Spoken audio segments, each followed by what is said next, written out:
이제 여러분 교재를 받으셨을 텐데요.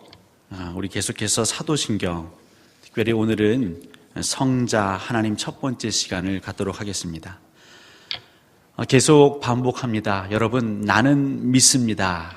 그 의미가 무엇인지를 늘 마음에 되새기시고, 저희가 예배마다 우리의 신앙을 고백할 때에 하나님, 비록 이 전까지는 내가 하나님의 나라와 특별히 그 말씀을 위해 내 심장을 내어놓지 못했다 할지라도 이런저를 용서해 주시고 다시금 그 하나님의 나라를 위해서 내 목숨을 걸고자 하는 그 감동을 더하여 주옵소서.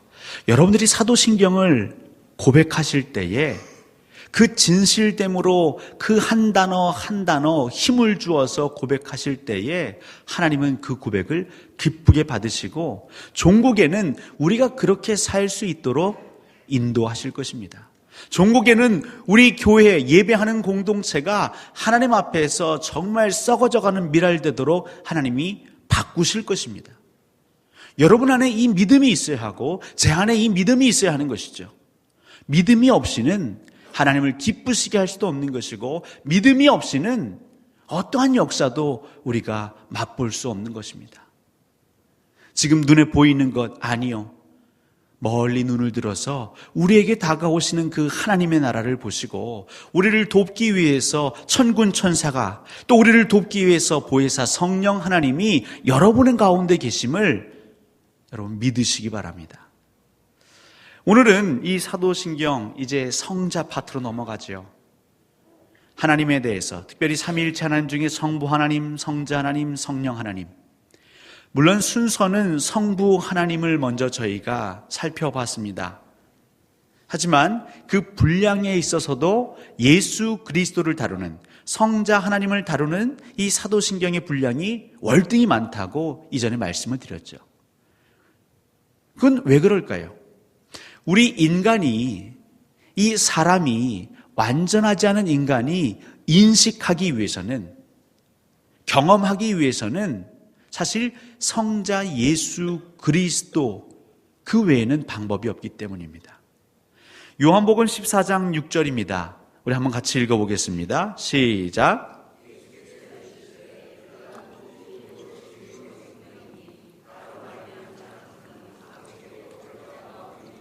아멘. 나로 말미암지 않고는, 이게 굉장히 중요한 것이죠. 특별히 종교다원주의가 판치고 있는 요즘 예수 외에도 구원의 길이 있다. 그리고 예수가 성경이 말하는 나사렛 예수가 아니라 그냥 예수 정신만 가지고 있으면 된다라는 식의 얘기들을 굉장히 많이들 하고 있습니다. 하지만 분명 성경은 하나님께서는 우리에게 분명히 말씀하십니다. 나로 말미암지 않고는. 그러니까 예수 그리스도가 우리 가운데 오셨고 우리와 함께 먹고 마시고 땀 흘리고 울고 웃고 함으로 그 하나님의 계시하심을 우리가 맛볼 수 있었다는 것이죠. 성부 하나님은 어떻게 보면 인간 위에 함께 계시는 하나님이라고 우리가 느껴질 수 있겠습니다. 성령 하나님은요, 물론 우리 인간과 함께 하시는 하나님이십니다. 근데 문제는 그 성령 하나님도 사실은 보이지가 않습니다. 바람과 같아서 느껴지는 것 같긴 하지만 보이지도 않고 만져지지도 않습니다. 오직 성자 하나님 예수 그리스도만이 이 땅 가운데에 우리 인간과 같은 모습으로 오셨단 말이죠. 그래서 그분이 우리 가운데 보이셨던 행동들, 말, 삶의 모습들 하나하나가 하나님을 드러내시는 계시의 통로가 되는 것입니다. 그래서 이 사도신경은 특히 이 예수 그리스도에 대해서 방대한 양을 배정해 놓았고요. 이 땅에 그리스도인들이 신앙생활함에 있어 교회를 바르게 세움에 있어 하나님의 나라를 추구함에 있어서 예수 그리스도를 빼놓고서는 사실 우리가 할 수 있는 게 없다는 것이죠. 왜냐하면 하나님, 성부 하나님 혹은 성령 하나님에 대해서 우리는 얼마든지 묵상할 수 있고 생각할 수 있고 얘기할 수 있습니다. 하지만 이 성자 하나님, 이 땅에 몸으로 육으로 오신 그 하나님과 함께함이 없다면 이제 우리의 신앙은, 우리의 종교는 마치 다른 기타 종교들처럼 관념적이고 형이상학적인 종교로 전락할 수 있는 것이죠. 그냥 하나님은 이러실 거야, 하나님은 저러실 거야. 근데 그 모든 것을 예수 그리스도가 오시어서 친히 우리가 들을 수 있는 말로, 우리가 볼 수 있는 행동으로 이미 나누어 주신 것이지요. 그래서 우리는 예수 그리스도를 더 깊이 생각해야 합니다. 우리가 알았다고 하지만 그것이 충분하지 않습니다. 계속 끊임없이 예수 그리스도를 붙잡고 묵상하셔야 되는 것이죠. 여러분들이 10년, 20년 전에 만난 예수 그리스도, 묵상한 예수 그리스도와 사실 지금 오늘날 내게 다가오는 예수 그리스도는 또 다른 것이죠. 어린 왕자라는 소설책이 있습니다. 그것이 중고등학교 때, 20대 때 읽었던 그 내용과 인생을 쭉 살아가면서 단맛, 쓴맛 다 본 40대, 50대 사람이 독자가 읽은 내용은 다르게 다가오는 것이죠. 여러분, 잠언의 말씀, 전도서의 말씀, 이것이 정말 20대에 읽었었던 때와 또 우리의 40대, 50대, 60대에 읽었을 때는 그 의미가 굉장히 다르게 다가오는 것이죠. 우리는 주님, 하나님의 나라에 갈 때까지 예수 그리스도를 묵상하시는 것이죠. 여러분, 그럼 같이 한번 보겠습니다. 이 사도신경, 특별히 예수 그리스도를 다루는 이 부분도 크게는 두 가지로 볼 수 있다는 것이죠. 첫 번째는 과연 예수는 누구인가? 그러니까 예수 그리스도의 신분, 정체성에 대한 신앙 고백 파트가 있을 수 있겠고요. 또 예수 그리스도는 과연 무엇을 하셨는가? 그러니까 예수 그리스도의 생애, 사역에 대한 신앙 고백 파트가 있겠습니다. 그 밑줄 친 데에 그 적으시면 되겠죠? 맨 위에는 예수님의 신분과 정체성. 그 다음은요, 예수님의 생애와 사역. 그럼 오늘 저희가 살피고자 하는 나는 그의 유일하신 아들 우리 주 예수 그리스도를 믿습니다. 우리 한번 같이 이 부분을 고백해 볼까요? 나는 시작.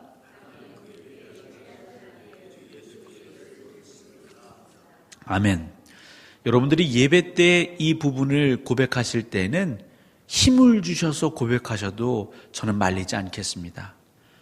악을 쓰시는 분은 없겠지만 우렁찬 목소리로 고백하셔도 저는 제지하지 않겠습니다. 저 믿어요 하는 것보다 믿습니다 라고 하는 게 나 스스로에게도 상대에게도 그 신뢰를 줄 수 있겠죠. 하나님이 지금 우리에게 기다리시는 건 우리 믿음의 고백입니다. 우리 예배도 결국 우리 믿음의 고백입니다. 근데 예배하는 자들이 믿습니다 라고 하는 것보다 하나님 보실 때에 믿습니다. 하나님, 비록 제가 연약했지만 정말 믿고 싶습니다 라고 한다면 하나님도 기뻐하지 않으실까요? 자, 그러면 지난번처럼 이 문장 안에서 여러분 핵심 단어, 키워드를 한번 찾아보시겠습니까? 제가 15초의 시간을 드리겠습니다. 힌트를 드리면 전 4개를 골랐습니다.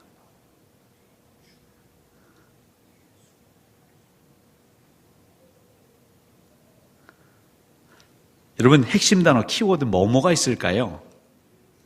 유일하신 아들, 감사합니다. 또요, 주, 그 다음에 예수 그리스도. 물론 예수 그리스도를 우리가 하나로 볼 수도 있겠고 그걸 2개로 나눌 수도 있겠습니다. 그럼 먼저 이 유일하신 아들, 아마 여러분 그 뒷페이지까지 제가 정확한 페이지를 모르겠는데 유일하신 아들을 좀 살펴보겠습니다. 이 유일하신이라는 헬라어가 이 모노게네스라는 헬라어를 썼어요. 근데 이 모노게네스라는 헬라어가요, 신약 성경에서 딱 9번밖에 나오지 않습니다. 그러니까 많이 안 쓰인 단어죠. 9번 쓰였는데 그러면 어디에 쓰였느냐? 제가 친절하게 옆에 써놨습니다. 누가복음에서 3번, 요한복음에서 4번, 히브리서와 요한 1서에서 각각 1번씩 쓰였습니다. 제가 밑에다가 좀 밑줄을 그어놨죠. 그리고 옆에는 성경 본문을 적어놨는데요. 누가복음 7장 12절에는 나인성 과부의 아들 얘기가 나옵니다. 나인성 과부 아들. 바로 그 아들을 할 때 모노게네스. 아마 나인성 과부의 유일한 독자였던 것 같습니다. 그 다음 누가복음 8장 42절에는 야이로의 딸이 나오죠. 야이로의 딸. 아마 이 딸 역시 무남 동료였는지 아무튼 모노게네스라는 단어를 사용했습니다. 누가복음 9장 38절에서는 귀신 들린 소년이 나옵니다. 그러니까 지금 계속 보시면 예수 그리스도에 대한 게 아니라 그냥 성경의 이야기에 등장하는 인물인데 모노게네스라는 얘기를 쓴 거죠. 히브리서는 좀 다른데요. 히브리서 11장 17절에는요. 이삭, 그러니까 아브라함의 독자 이삭, 그때 모노게네스를 쓴 거죠. 이삭이 나온 거죠. 그래서 이 누가복음 3번, 히브리서 1번에서는 그냥 인물들이에요. 이 땅의 인물들에 대해서 말하고 있습니다. 근데 그 외에 요한복음 4번, 그리고 요한일서 1회 나오는 건 다 이 모노게네스가 누구를 지칭하냐면 예수 그리스도를 지칭하고 있습니다. 그러면 이 복음서, 저희가 마태, 마가, 누가, 요한복음, 이걸 사복음서라고 하고, 특별히 마태, 마가, 누가 이 세 개 복음서를 뭐라고 하는지 기억하십니까? 공관복음서라고 하죠. 이 공관복음서에서는 예수 그리스도를 어떻게 표현하고 있는가? 독자라고, 유일하신 아들이라고 표현하지는 않는가? 봤더니 그런 표현은 없습니다. 마태복음에서는 또 마가복음, 누가복음에서는 내 사랑하는 아들이라고 표현한 적은 있습니다. 또 로마서 8장 3절, 32절에는 자기 아들이라고, 또 로마서 8장 29절에는 맏아들, 골로새서 1장 15절에는 먼저 나신이라는 표현은 있지만 유일하신 아들, 우리가 말하는 독생자의 개념은 다른 복음서에는 없습니다. 뿐만 아니라 바울 서신에도 나오지 않습니다. 유일하게 나오는 건 요한이 쓴 요한복음, 요한 1서에 나오는 것이죠. 좀 더 살펴보면 이 요한복음서의 호칭의 특징이라고 제가 적어놨는데요. 특별히 하나님의 자녀라고 할 때에 이 자녀는 성도들에게도 사용된 적이 있습니다. 그러니까 그리스도인들에게도 하나님의 자녀라는 이 명칭을 사용한 적이 있다는 것이죠. 대신 요한복음에서 하나님의 아들이라고 할 때는 그건 오직 예수님에게만 사용했습니다. 특별히 이제 요한복음 1장 14절, 요한복음 1장 18절, 요한복음 3장 16절, 요한복음 3장 18절. 제가 밑에 네 구절을 적어놨죠. 요한복음에서 나오는 네 번의 모노게네스는 지금 여기 나오는 것입니다. 아버지의 독생자의 영광이요, 아버지 품속에 있는 독생하신 하나님이 나타내셨느니라. 하나님이 이 세상을 이처럼 사랑하사 독생자를 주셨으니 하나님의 독생자의 이름을 믿지 아니하므로. 왜 그러면 이 요한복음만 유일하신 모노게네스를 썼는데 이 모노게네스라는 표현을 사도신경에 그대로 썼을까요? 다른 공관복음서에서는 잘 나오지 않는 표현인데 왜 유일하신 아들이라는 표현을 썼을까요?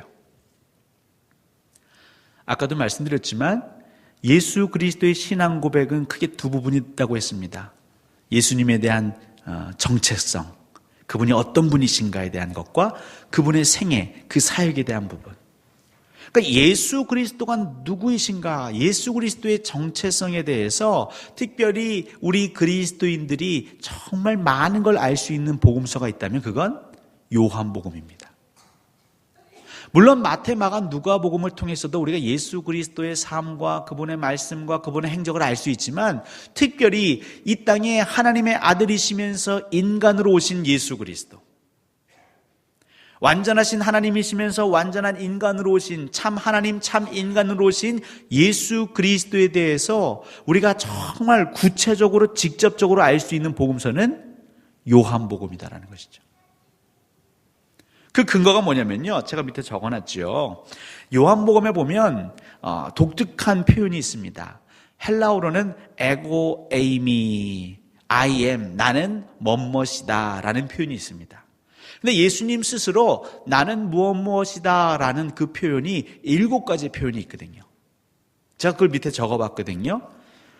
특별히 하나님께서, 여러분 그 모세가 그러지 않았습니까?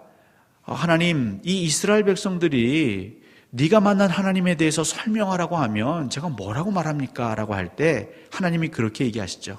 나는 스스로 있는 자니라. I am who I am.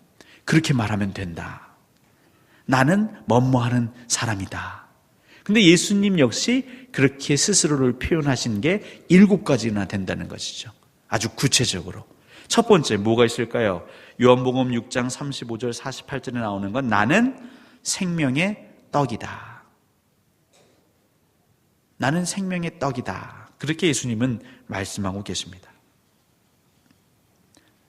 두 번째는요, 나는 세상의 빛이다.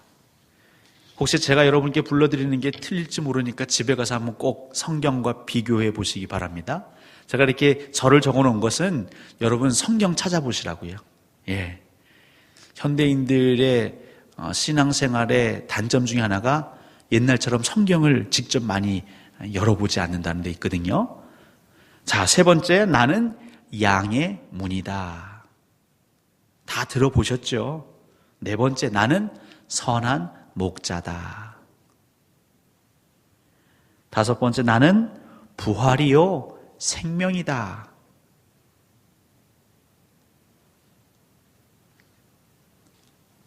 여섯 번째, 나는 길이요 진리요 생명이다. 마지막 7번째는 나는 참 포도나무다라고 말씀하셨습니다.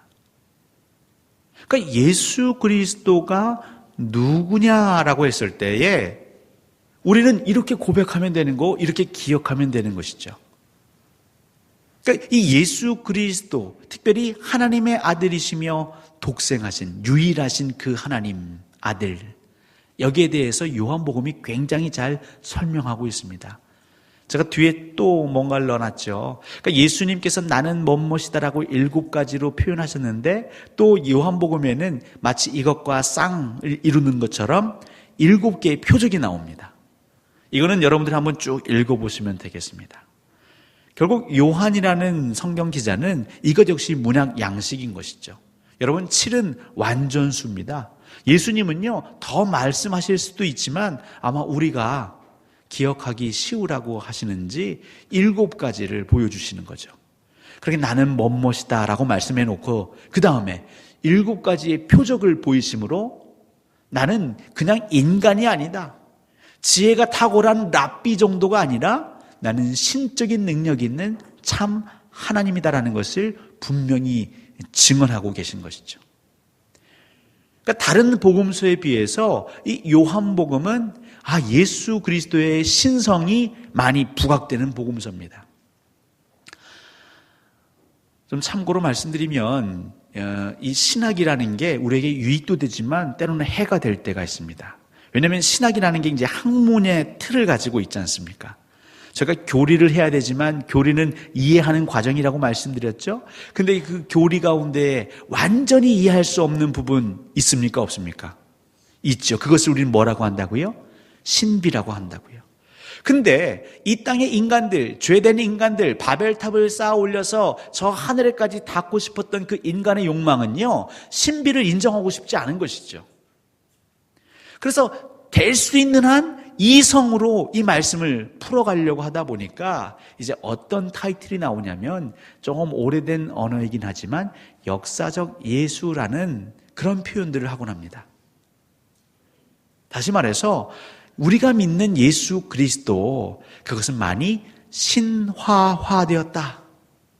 단군 신화처럼 많이 꾸며진 것이고 거품을 빼야 된다. 그래서 정말 인간 예수로 철저히 봐야 한다라는 신학적인 한때 유행이 있었죠. 그리고 여전히 그 흔적들은 남아 있습니다. 그래서 마태복음, 마가복음, 누가복음을 그런 역사적 예수의 어떤 자료의 근거로도 많이 쓰곤 합니다. 하지만 요한복음에서 충돌을 일으키는 것이죠. 왜냐하면 요한복음에서는 예수 그리스도가 스스로 말씀하시거든요. 이것을 자의식이라고 하거든요. 마치 공간복음에서는 예수 그리스도가 정말 하나님의 아들, 나는 하나님이라는 자의식이 있나 없나 조금 아리송할 때가 있거든요. 근데 공간복음에 아닌 요한복음에 오면 자의식이 분명하시거든요. 나는 하나님이다. 나는 하나님의 아들이다. 이것을 아주 강력하게 말씀하시고 그 말씀을 증언하시는 표적까지도 7가지로 보이시고 있다. 그래서 요한복음은 굉장히 중요한 복음서다. 이거 말씀을 드립니다. 그래서인지 그 유일하신 모노게네스, 예수 그리스도를 지칭할 때 신약 성경에서 9번밖에 안 나왔고 그 중에 5번이 예수 그리스도를 지칭하는데 그건 요한복음, 요한일서, 그걸 사도신경에서 그대로 받아간 것이죠. 그럼 이 유일함에 대해 또 우리가 오해하는 게 있습니다. 예전에는 사도신경이 유일하신 이렇게 안 하고 독생자 이렇게 표현했어요. 그러다 보니까 어떤 오해가 있냐면 그냥 하나밖에 없는 아들, 이런 의미가 강했던 것이죠. 근데 여기서 말하는 유일함은 제가 적어놨지만 영원으로부터 아버지와 아주 깊은 관계를 가지고 있는, 그러니까 아버지의 관계성에서 이 유일함, 모노게네스를 강조하고 있는 것입니다. 좀 더 살펴보면 하나님의 본성, 저희가 지난 시간에 우리 인간이 공유할 수 있는 하나님의 속성이 있고 공유하지 못하는 속성이 있다 말씀드렸죠. 신실함, 거룩함, 이건 우리가 흉내내 볼 수 있지만 그 완전함, 하나님의 변치 않음, 이런 건 우리가 어떻게 공유할 수가 없습니다. 흉내낼 수가 없습니다. 그런데 예수 그리스도는 그 공유할 수 없는, 인간이 공유할 수 없는 그 본성, 속성까지도 하나님과 공유하는 유일하신 아들이다. 특별히 여기서 유일하다는 것은 그렇게 하나님과 예수님과의 관계는 유일무이한 아주 특별하고 독특한 관계이다, 이런 의미를 내포하는 것이죠. 그냥 딱 하나다 이런 의미가 아니라 유일무이한 특별한 관계다. 그러므로 세 번째, 오직 예수님만이 하나님을 온전히 계시할 수 있는 분이다.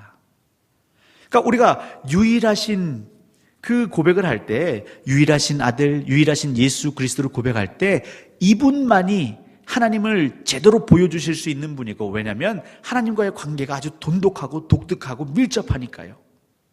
그리고 아주 투명하게 그대로 우리에게 그 빛으로 비춰주시니까요. 오직 예수님만을 통해서 하나님에 대한 계시를 받을 수 있다는 그 의미가 이 모노게네스 안에 들어가 있는 것이죠. 저희가 유일한 요 내용을 하는데 20분이 흘렀습니다. 그래서 아마 오늘 끝까지 못할 것 같은데요. 못하는 건 다음 시간에 하면 되죠. 늦게 안 끝나니까 긴장하지 마시고요. 그 다음에 이제 주에 대해서 한번 살펴보죠. 주, 사람과 사람 사이에 표현하는 정중한 어떤 표현이라고도 하는데요. 특별히 마태복음 27장 63절 보시면 이 빌라도를 향해서 사람들이 주여라고 표현하기도 합니다. 그러니까 꼭 이 주라는 것은 예수님께만, 하나님께만 한 표현은 아니었습니다. 그 당시 헬라 사람들은 높은 사람들에게 존칭하는 표현으로 이 주, 퀴리오스라는 단어를 사용했다는 것이죠. 그러니까 노예들이, 종이 주인을 부를 때도 주, 또 제자들이 선생님을 부를 때도 주, 때로는 아내가 남편을 존경하는 마음으로 높여 부를 때도 주라는 표현을 썼다는 것이죠. 근데 왜 그 표현을 여기다가 갖다 놨을까요? 이 당시에 그 종교, 당시 헬레니즘 종교에는 크게 3가지 유형의 종교가 있었다고 합니다. 하나는 이 황제를 숭배하는 그런 종교죠. 로마가 특히 그랬죠. 황제 숭배. 그러면서 민족 종교가 한 유형이고요. 또 한 가지 유형은 어떤 철학적인 사고를 하는 종교, 이 관념적인 종교, 플라토니니 이런 그 철학이지만 사실 철학을 넘어가는 그런 영역, 종교의 영역이 하나 있었다고 그러고요. 또 하나는 미래 종교라고 해서 아주 비밀스러운 종교 집단, 신비로움. 그래서 자기들만 공유하고 외부에게 알려주지 아니하는 그런 미래 종교 집단, 신비 종교 집단, 크게 3부류의 종교 집단이 있었다고 합니다. 그런데 당시 로마에 있어서 주라는 표현은 누구에게만 썼냐면 황제에게 쓴 거죠.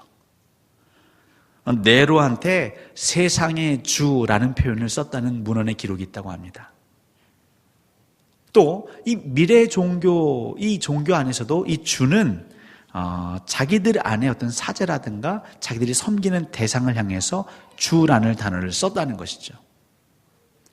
그래서 이 예수 그리스도를 믿는 사람들이 주라는 단어를 쓴 것은 결국 무엇을 의미하냐면, 황제, 너도 주가 아니고 미래 종교, 신비 종교하는 그 헬레니즘 당시에 아주 퍼져 있는 그 종교들이 믿는 주, 그것도 주가 아니고 우리가 고백하는 그 주가 진짜 주다.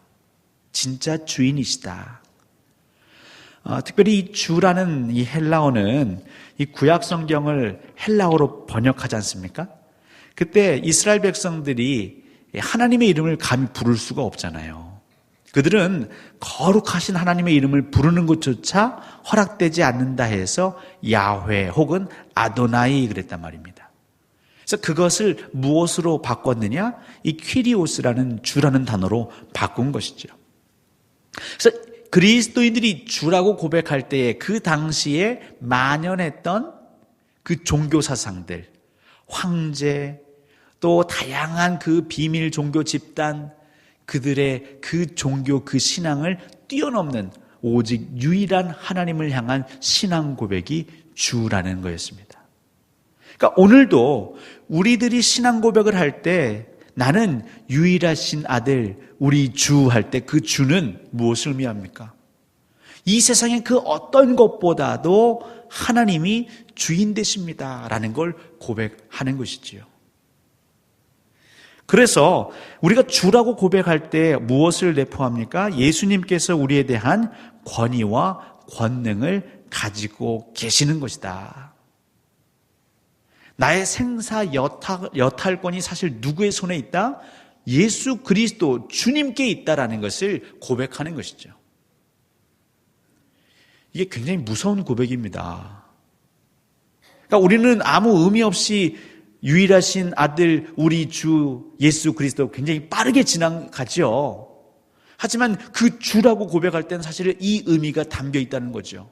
하나님, 저의 모든 것은 다 주인님 것입니다. 주인님 명하시면 이 모든 것을 제가 다 처분해야 맞지요 라는 게 우리 신앙 고백에 담긴 의미인 거죠. 제가 3가지로 적어놨죠. 첫 번째, 예수님은 우리에게 요구할 권리를 갖고 계신다. 그 주 안에 내포되어 있는 게.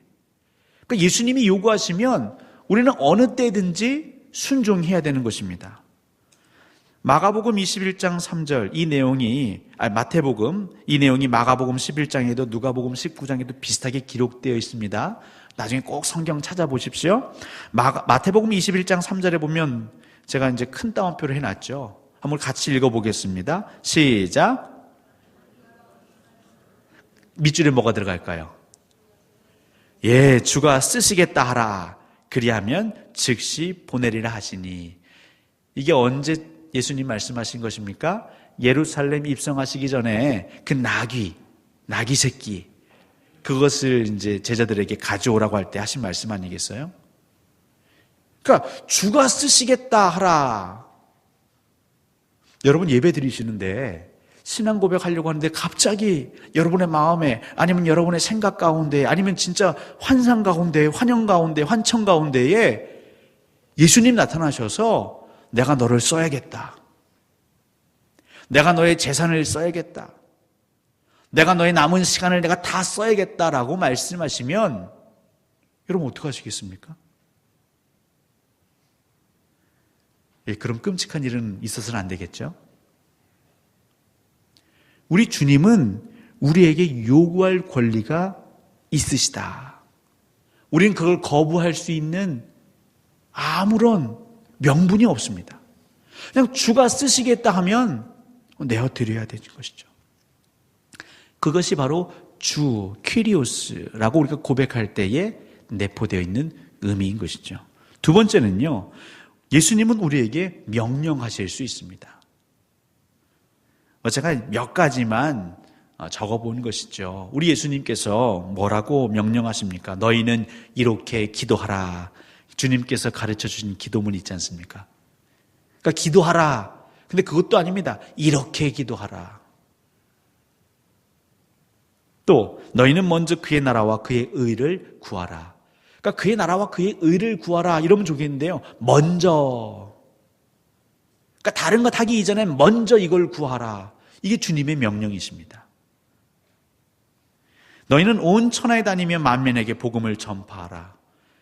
보십시오. 그냥 복음을 전파하라면 되는데요. 온 천하 만민에게 다니며. 그러니까 내가 원하는 곳에만 다니는 게 아니라 정말 생명이 있는 곳이면 어디든지 가라는 거죠. 니느웨는 가기 싫습니다. 요나가 그렇게 했다가 어떻게 됐습니까?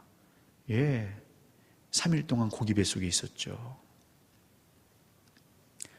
예수님은 우리에게 명령하시는 것입니다. 서로 사랑하라. 내가 너희를 사랑한 것 같이 너희도 서로 사랑하라. 그러니까 이것 말고도 굉장히 많은 명령들이 있지요. 그러니까 우리가 주라고 고백할 때는 주님의 명령을 듣고 순종하겠습니다라는 결단이 그 안에 짧은, 우리가 신앙 고백하는 그 주, 아주 짧게 지나가는 그 1초도 안 되는 시간 안에 이것이 담겨져 있는 것이고, 우리 하나님은 이 신앙 고백을 기다리고 계시는 것입니다.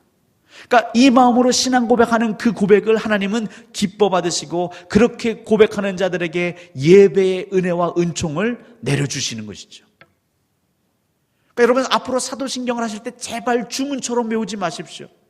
그냥 습관적으로 이거 빨리 그냥 어떻게 읊어버리고 끝내버릴 시간으로 하지 마시고요.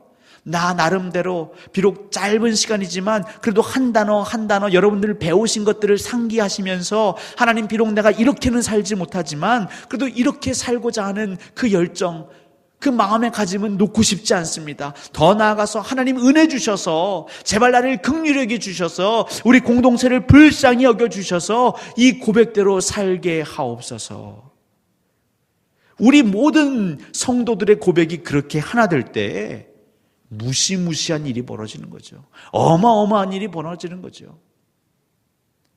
초대교회의 제자들이, 사도들이 그렇게 신앙 고백했더니요, 어떤 일이 벌어졌습니까? 베드로가 설교를 하니까요, 수천 명이 회개하는 겁니다. 왜냐하면 그들에게는 이 신앙 고백이 있었거든요.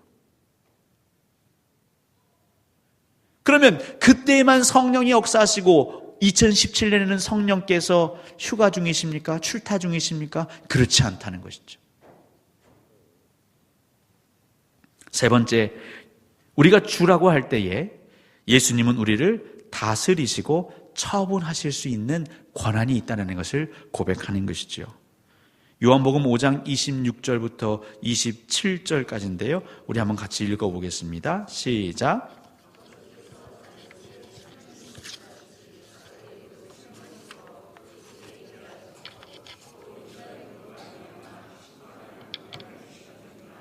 아멘. 심판의 권세가 우리 주님께 있습니다. 근데 여러분, 이렇게 생각하면 갑자기 가슴이 답답해질 수도 있지만 걱정하지 마십시오. 세상의 기타 종교인들은 그들의 섬기는 신이 자기들의 것을 다 뺏어갈까봐, 우리들의 행복과 우리의 안녕은 상관없이 오직 그 신의 그 뜻만을 추구할까봐 불안불안하지만, 사실 우리 하나님은, 특별히 우리 주, 우리 퀴리오스, 우리 주인은 자비하시고 인애하시고 사랑이 많으셔서 이 모든 권한을 우리에게 요구할 수도 있고, 우리에게 명령하실 수도 있고, 우리를 다스리시고 처분하실 수 있는 모든 권한을 가지고 우리를 어떻게 다스리시냐면, 우리를 지키시고 살리시는데 이것들을 사용하신다는 것이죠. 여러분, 이 믿음이 있으셔야 돼요. 그래서 주께서 쓰시겠다고 달라고 할 때에 우리는 어떻게 해요? 근심 염려 없이 드릴 수 있는 것이죠. 왜냐하면 내 것을 뺏어가시고 내 없는 것, 간의 쓸개도 뺏어가시는, 벼룩의 간도 뺏어가시는 그 하나님이 아니라, 이걸 가져가신다라는 것은 나를 확실히 책임지시겠구나. 그 과부가 이제 남은 그 가루를 가지고 그냥 요리해 먹고 그 아들하고 이제 죽으려고 하는데, 그 선지자에게 그것마저 다 드리니까 어떤 일이 벌어졌습니까? 놀라운 은혜가. 하나님은요, 우리에게 요구하실 때 거저 요구하시는 게 아닙니다. 우리가 믿는 하나님, 우리 주인은요, 너무 좋으신 하나님이세요. 우리 주님은, 우리 주인은, 우리 퀴리오스는 로마 황제하고 비교할 수 없고 그 미래 집단, 그 이교도들, 막 사람을 산 제물로 드리는 그런 주하고는 차원이 다른 것이죠. 왜 사람들이 달라고 할 때는 이번만 하면서 또 돈도 빌려주고 하면서 왜 하나님이 달라고 할 땐 여러분 이리 재고 저리 재십니까? 우리 하나님은 확실히 책임지시는 하나님이신데요. 이게 이 주에 담긴 내용인 것이죠. 오늘 예수까지만 좀 마무리하도록 하겠습니다. 자, 예수는 사실 굉장히 흔한 이름인 것이죠. 그 당시에 철수, 영희, 우리나라로 치면 그런 이름인 것이죠. 근데 이 예수란 이름 자체가 너무 좋은 이름이거든요. 구약에 보시면 예수아 이름 아시죠? 예수아란 이름은 또 다른 표현으로는 여호수아라고도 표현합니다. 근데 여호수아, 예수아 무슨 뜻이냐? 여호와는 나의 구원이시다라는 뜻이죠. 그러니까 얼마나 이름이 좋습니까? 하나님의 선민된 백성으로서 하나님이 나의 구원이시다. 이 이름보다 좋은 게 어디 있겠습니까? 그러니까 예수란 이름이 은근히 많았죠. 예수아, 여호수아. 특별히 이제 바벨론 포로 이후에는 여호수아 대신 예수아란 이름을 많이 썼고요. 이 예수는 이 예수아라는 히브리식 이름을 헬라식으로 표현한 게 예수입니다. 근데 우리가 고백하는 예수님, 다른 사람들은요, 다른 인간들은 그 이름을 다 누가 지어줬냐면 그 부모가 지어줬죠. 너 하나님 잘 믿어라. 하나님이 너의 구원 되실 거다. 그렇게 예수라고 부르고 예수라 불렀는데 특별히 우리가 믿는 예수는 누가 그 이름을 지어주셨습니까? 하나님이 지어주셨죠. 제가 그걸 적어놨습니다. 여러분 마태복음 1장 21절 한번 같이 읽어보실까요? 시작.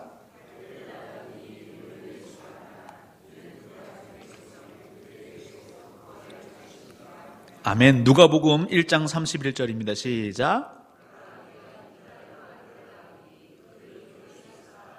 아멘. 예수. 이 이름은 하나님이 지어주신 이름입니다. 특별히 그 예수 그리스도, 그 그리스도를 믿는 저희들, 하나님께서 창세전부터 영원전부터 택하신 여러분들입니다. 결국 우리가 내가 예수가 될 수는 없죠. 이 예수가 될 수는 없습니다. 내가 예수다 그러면 이제 그때부터 문제가 심각해집니다. 하지만 하나님이 예정하시고 택하셔서 그 아이를 예수라 하라 하신 것처럼 하나님은 오래전부터 하나님의 섭리, 여러분 특별히 저희 지난 시간에 창조 전에 하나님의 계획, 작정 한번 얘기 나눴죠. 하나님이 계획하시고 작정하셨습니다. 우리 모두를 부르시려고. 그래서 여러분 한 분 한 분을 택하여 부르셨습니다. 마치 예수 그리스도가 나심을 하시고 그 아이의 이름을 예수라 하신 것처럼 여기 와 계신 여러분을 향해서도 하나님은 이미 계획 가운데 부르셨다. 그러니까 예수님 좋겠습니다가 아니라 그런 고백하고 있는 나 역시 하나님이 부르셨다. 비록 내 이름은 각각 다 다르지만 결국 내 정체성은 같은 것이죠. 그러니까 예수라 하라. 그 이름을 하나님께서 지어주셨으니 이 예수는 유일하신 아들이 맞죠. 마찬가지입니다. 여기 모여있는, 주회전에 모여있는 우리 모두 하나님이 예정하시고 하나님이 택하셔서 불러 모으셨기에 우리의 이름은 각각 다를지 모르겠지만 우리의 신분은, 우리의 정체는, 우리의 정체성은 다 같은 것이죠. 여러분, 이제 그리스도 이 부분은 다음 시간으로 넘겨야겠습니다.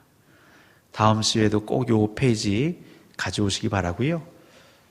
저희가 마무리를 하면 예수 그리스도, 특별히 그 퀴리오스,